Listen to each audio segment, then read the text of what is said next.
नमस्कार, बहुत स्वागत है आपका एमपी गंगा में। आप देख रहे हैं उत्तराखंड प्राइम और मैं हूं आपके साथ आयुषी नेगी। बुलेटिन की शुरुआत बड़ी खबर के साथ करेंगे। उत्तराखंड कांग्रेस आज हरिद्वार से भारत जोड़ो यात्रा की शुरुआत हो गई है। यात्रा हर की पैड़ी से शुरू हुई है और इस दौरान कांग्रेस प्रदेश अध्यक्ष करण महरा समेत बड़ी संख्या में कांग्रेस के नेता भी मौजूद रहे। गंगा पूजन के बाद यात्रा का आगाज किया गया। यात्रा में कांग्रेस नेता सभी विधानसभाओं में जाकर केंद्र और राज्य सरकार की नाकामियों को गिनाएंगे। हरिद्वार पहुंचे कांग्रेस प्रदेश अध्यक्ष करण महरा ने महंगाई, भ्रष्टाचार समेत कई मुद्दों पर सरकार को घेरा है। तो प्रदेश कांग्रेस की भारत जोड़ो यात्रा का दूसरे चरण की आज से शुरुआत हो गई है। हरिद्वार से इसकी शुरुआत की है। तस्वीरों में आप देख सकते हैं भारत जोड़ो यात्रा का आगाज हो चुका है और महंगाई, भ्रष्टाचार के मुद्दे पर सरकार को घेरने की कोशिश की जाएगी।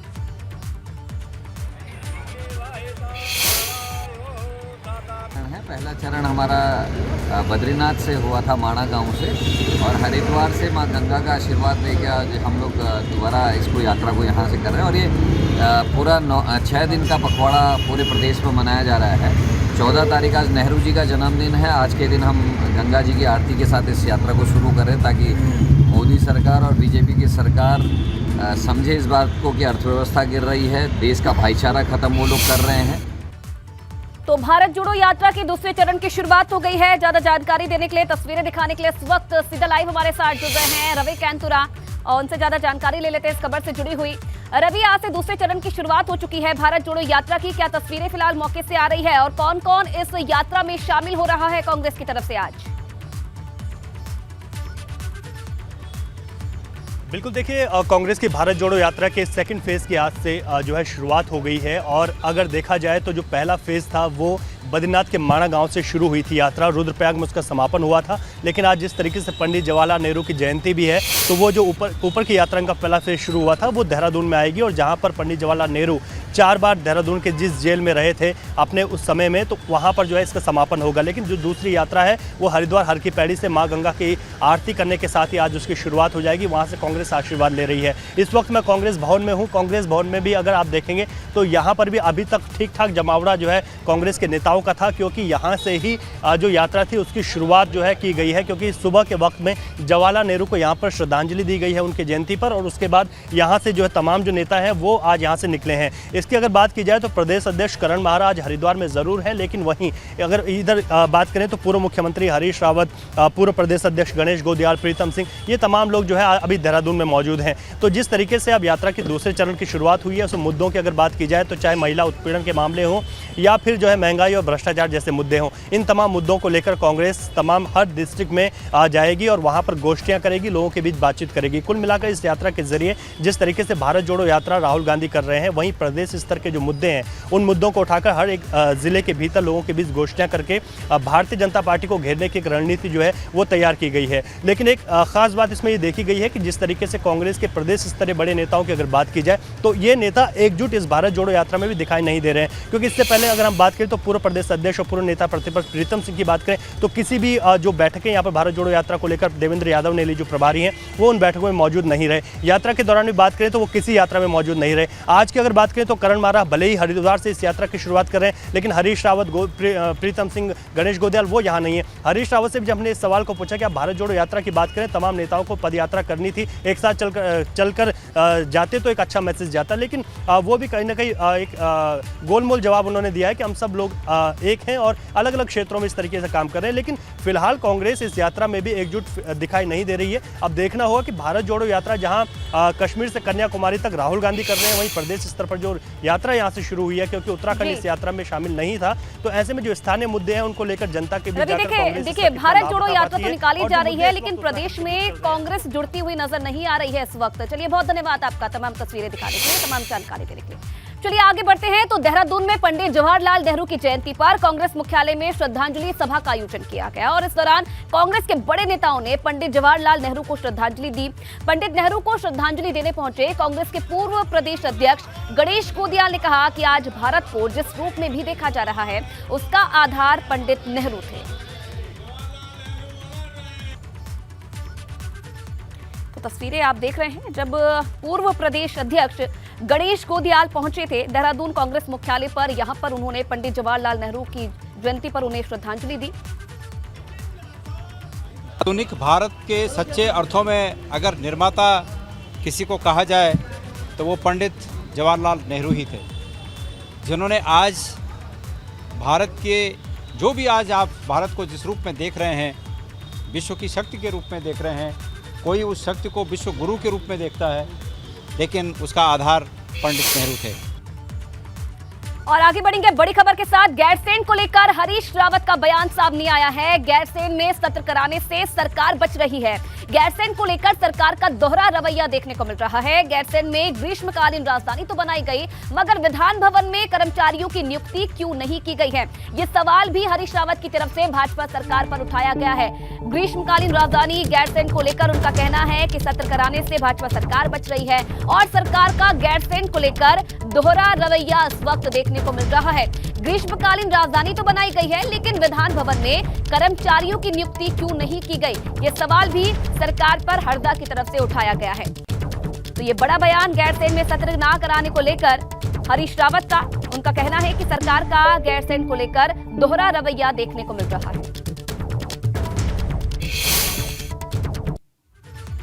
2 साल से गैरसैंण में आप सत्र नहीं कर रहे हो, भाग रहे हो, और जबकि गैरसैंण राजधानी बने इसके लिए विधानसभा में आप प्रस्ताव लेकर के आए हो।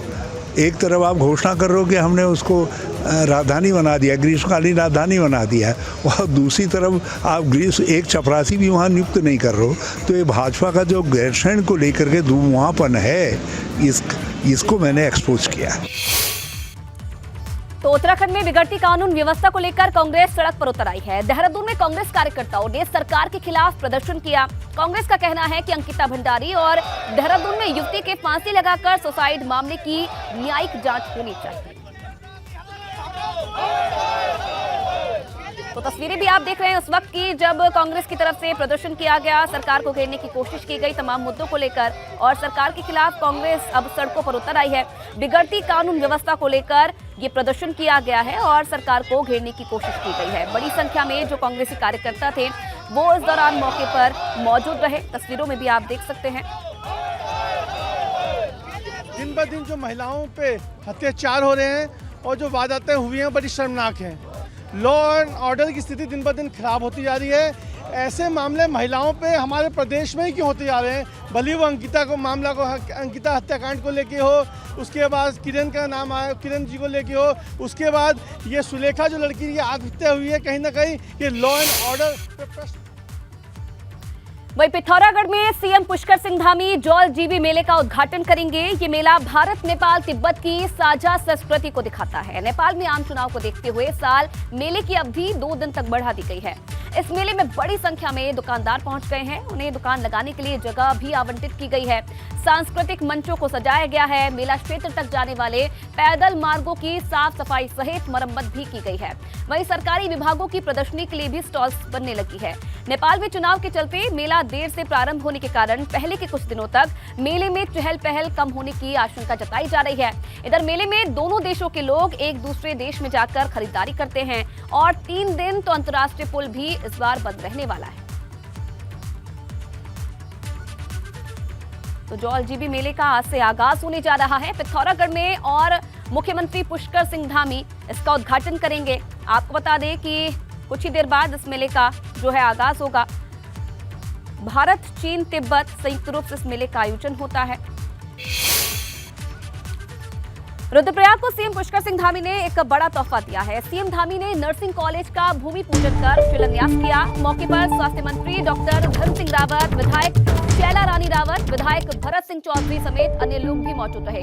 20 करोड़ 44 लाख की लागत से नर्सिंग कॉलेज तैयार होगा। आपको बता दें लंबे वक्त से यहाँ के लोग नर्सिंग कॉलेज की मांग कर रहे थे और सीएम धामी ने इस मांग को पूरा करने की शुरुआत कर दी है और जल्द ही ये बनकर तैयार हो जाएगा। इस धनराशि से 18 करोड़ केंद्र की एसटीए योजना से मिलेंगे और बाकी 2 करोड़ 44 लाख रुपए राज्य सरकार देगी। ये नर्सिंग कॉलेज रुद्रप्रयाग के कोठगी में बनाया जा रहा है। कुल 9 हेक्टेयर भूमि के महज 450 नाली जमीन पर नर्सिंग कॉलेज का निर्माण हो रहा है और यहाँ अभी काफी जमीन है, इसीलिए इसका व्यापक विस्तार किया जाएगा। रुद्रप्रयाग जिले के साथ ही यहाँ बड़ी संख्या में युवाओं को नर्सिंग कॉलेज का लाभ मिलेगा। साथ ही साथ क्षेत्रीय लोगों को रोजगार के अवसर भी हासिल होंगे।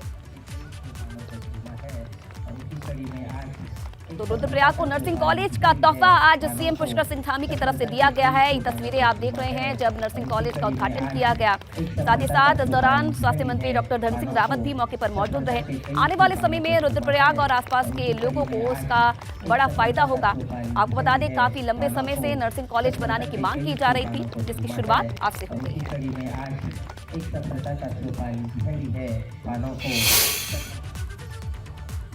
तो चलिए खबरों में आगे बढ़ेंगे। एक हफ्ते में कई बार भूकंप आने के कारणों को समझने के लिए मुख्य सचिव एसएस संधू आईआईटी रुड़की में हैं। आईआईटी रुड़की के भूकंप विभाग ने 4 दिवसीय संगोष्ठी का आयोजन किया है, जिसमें कई वैज्ञानिक भी शामिल हैं। ये संगोष्ठी 17 नवंबर तक चलेगी, जिसमें बार बार भूकंप आने की वजहों पर भी बात होगी। इस कार्यक्रम में एडीजी अमित सिन्हा और डीएम एसएसपी भी शामिल हैं। तो एक हफ्ते में कई बार भूकंप की वजह इस वक्त चर्चा का विषय बनी हुई है। और इसी के साथ आगे बढ़ेंगे बड़ी खबर के साथ। रुड़की में पुलिस का अवैध शराब तस्करों के खिलाफ अभियान। कच्ची शराब बनाते एक तस्कर को गिरफ्तार किया है। उसके पास से 50 लीटर कच्ची शराब भी बरामद की है। बुग्गावाला थाना क्षेत्र में गन्ने के खेत में भट्टी लगाकर कच्ची शराब बनाई जा रही थी। पुलिस ने आरोपी व्यक्ति से शराब बनाने के उपकरण भी बरामद किए हैं। कच्ची शराब बनाते एक व्यक्ति को गिरफ्तार किया है। 50 लीटर कच्ची शराब भी इस व्यक्ति से बरामद की है।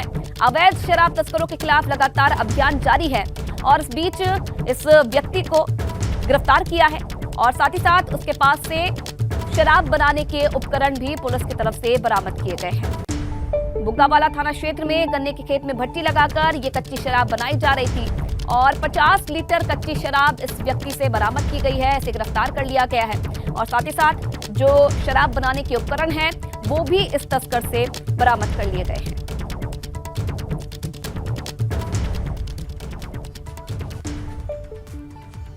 और इधर जोशीमठ में मौसम का मिजाज बदल गया है। ऊंचाई वाले इलाकों में बर्फबारी से ठंड बढ़ गई है।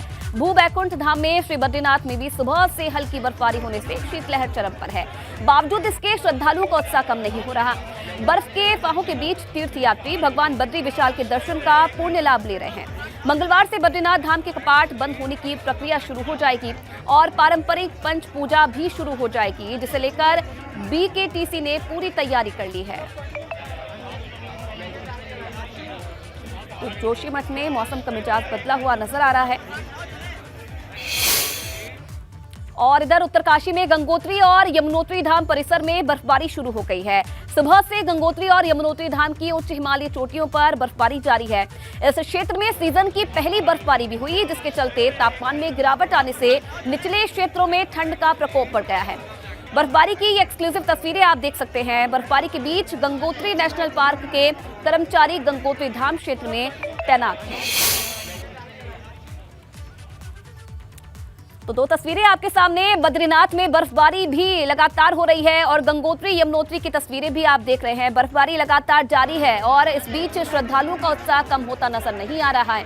बद्रीनाथ धाम में जल्द ही जो कपाट बंद होने की प्रक्रिया है उसकी शुरुआत हो जाएगी, लेकिन उससे पहले जो श्रद्धालु हैं बड़ी संख्या में यहां दर्शन के लिए पहुंच रहे हैं।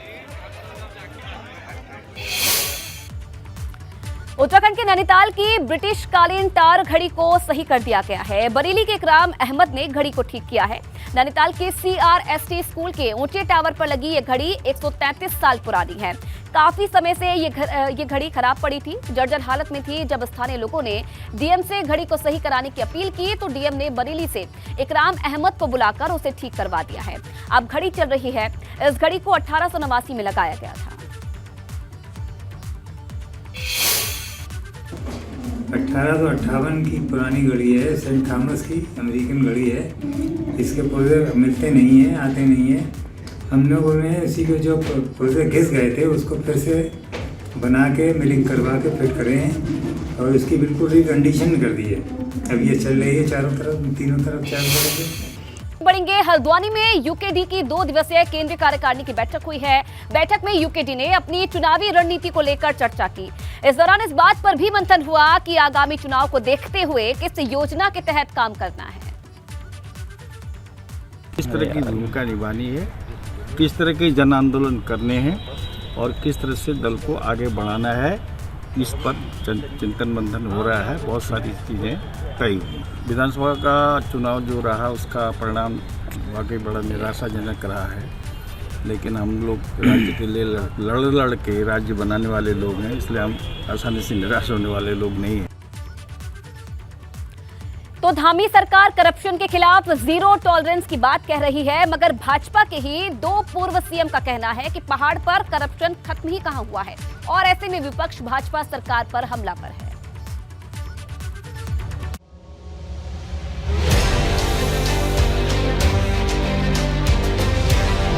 भ्रष्टाचार ये अंदर से खोखला कर देता है। अगर भ्रष्टाचार इस तरह से होगा तो राज्य को आगे दिक्कत आएगी। 4.5 साल त्रिवेंद्र सिंह जी 4.25 साल मुख्यमंत्री रहे, क्यों नहीं भ्रष्टाचार पर चोट की? पूर्व सीएम त्रिवेंद्र सिंह रावत का बयान उनकी ही सरकार की मुश्किलें बढ़ा रहा है। त्रिवेंद्र रावत उत्तराखंड में करप्शन की बात कह रहे हैं। उनका कहना है अगर करप्शन नहीं रुका तो नतीजा ठीक नहीं होगा। अत्यंत दुर्भाग्यपूर्ण है क्योंकि भ्रष्टाचार ये अंदर से खोखला कर देता है और ये उत्तराखंड जैसे नवोदित राज्य के लिए, जिसके अभी आर्थिक संसाधन बहुत सीमित हैं, जितना हम राजस्व प्राप्त करते हैं लगभग उतना या उससे थोड़ा अधिक हम वेतन पर दे रहे हैं। तो आखिर अगर भ्रष्टाचार इस तरह से होगा तो राज्य को आगे दिक्कत आएगी। मगर त्रिवेंद्र के बयान के बाद कांग्रेस भाजपा सरकार पर हमलावर है। कांग्रेस सवाल कर रही है कि जब सरकार भाजपा की है तो फिर करप्शन पर एक्शन लेने में किस बात का डर है? ऐसा लगता है उत्तराखंड भाजपा नेताओं को सियासी तकरार के लिए विपक्ष की जरूरत नहीं रह गई है और खास तौर पर जब से पूर्व मुख्यमंत्री त्रिवेंद्र सिंह रावत के एडवाइजर रहे KS पंवार के खिलाफ मुख्यमंत्री पुष्कर सिंह धामी ने मनी लॉन्ड्रिंग के मामले में विधायक उमेश कुमार की शिकायत पर CID जांच बैठाई है। तब से भाजपा के नेताओं की जो कोल्ड वॉर थी ये ओपन वॉर हो गई। पूर्व मुख्यमंत्री तीरथ सिंह रावत की भी एंट्री होती है और वो साफ साफ कहते हैं कि जितना कमीशन खोरी उत्तराखंड में है उतनी कहीं नहीं है और उत्तर प्रदेश से जब हम अलग हुए थे जितनी कमीशन खोरी उस समय थी उसमें कमी नहीं आई, इजाफा ही हुआ है, जो देवभूमि के लिए एक बहुत ही खतरनाक संकेत है। कांग्रेस त्रिवेंद्र से भी ये सवाल कर रही है। वो खुद भी तो 4.5 साल तक सीएम रहे, इसलिए उन्होंने करप्शन क्यों नहीं कम किया? बात कह रहे हैं आज सत्ता से हट गए इसलिए कह रहे हैं। दूसरी बात है कि सरकार किसकी है और वो किस पार्टी के नेता हो? कांग्रेस के नेता तो है नहीं। क्यों नहीं भ्रष्टाचार को समाप्त कर रहे हैं? 4.5 साल त्रिवेंद्र सिंह जी 4.25 साल मुख्यमंत्री रहे, क्यों नहीं भ्रष्टाचार पर चोट की? और पनपाते रहे भ्रष्टाचार को, और पनपाते रहे। आज कम से कम मैं तो इसलिए बधाई दे रहा हूँ कि वो हिम्मत कर रहे हैं, बोल रहे हैं भ्रष्टाचार है और उन्हें स्वीकार किया कि मेरे कार्यकाल में भ्रष्टाचार था, मैं भी असफल रहा हूँ और आज की सरकार में भ्रष्टाचार है। इस बात को कम से कम भाजपा का नेतृत्व तो स्वीकार कर रहा है। मामला यही नहीं थमा। सांसद तीरथ सिंह रावत ने भी कमीशन खोरी की बात कहकर अपनी ही सरकार पर सवाल खड़े कर दिए। तो वहीं तीरथ रावत ये भी कह गए कि जिस तेजी से उत्तराखंड का विकास होना चाहिए था वैसा हुआ नहीं। राज्य को बनाने के लिए उत्तराखंड की जनता ने बड़ा संघर्ष किया है, बड़ा आंदोलन किया। न जाने कितनी माता बहनों ने, नौजवानों ने अपनी कुर्बानियाँ दी हैं। इवन की माताएं बहनें द्रांति लेकर सड़कों पे उतरी थी। कर्मचारी ताला लगा करके नौकरी की चिंता न करते हुए सड़कों पे आया था। लेकिन जो सपना था वो सपने को साकार करने के लिए उनसे दो हम लोग प्रयासरत है, हमारी सरकार लगातार लगी हुई है। मेरा इतना जरूर है कि जिस तेज़ी के साथ में होना चाहिए था और कानून व्यवस्था और अन्य जो भी है भ्रष्टाचार, अंकुश लगना, यह जब से उत्तराखंड बना तभी से ही होना चाहिए था, लेकिन वो बीच के काल में जो नहीं हो पाया। धामी सरकार करप्शन के खिलाफ जीरो टॉलरेंस की नीति पर काम करने की बात कह रही है, मगर भाजपा के ही 2 पूर्व सीएम के बयान मौजूदा सरकार की मुश्किलें बढ़ा रहे हैं। तो अब देखना यह है कि भारतीय जनता पार्टी का शीर्ष नेतृत्व यहाँ की सरकार और संगठन में बैठे हुए या पूर्व मुख्यमंत्रियों के बीच जो ये सब चीज़ें चल रही हैं, जो पार्टी की किरकिरी भी करा रही हैं, जिसका कांग्रेस बहुत किनारे पर बैठकर मजा ले रही है, उसको थामने में कामयाब होता है या नहीं। अपने सहयोगी कैमरामैन क्रिस्टोफर लॉरेंस के साथ एबीपी गंगा के लिए देहरादून से अजीत सिंह राठी। चलिए आगे बढ़ेंगे। तो पौड़ी में 17 नवंबर को छात्र संघ चुनाव होना है, जिसे लेकर छात्रों में उत्साह है। छात्र संघ चुनाव में अध्यक्ष, उपाध्यक्ष, सचिव, कोषाध्यक्ष समेत कई पदों के लिए 13 छात्र चुनावी रण में उतरे हैं।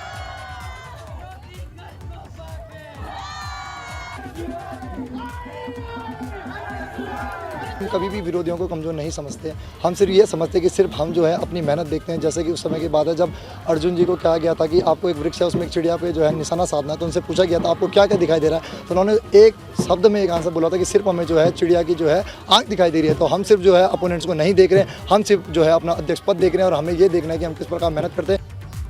और इसी के साथ उत्तराखंड प्राइम में फिलहाल इतना ही। तमाम खबरों के लिए आप बने रहिए एबीपी गंगा के साथ।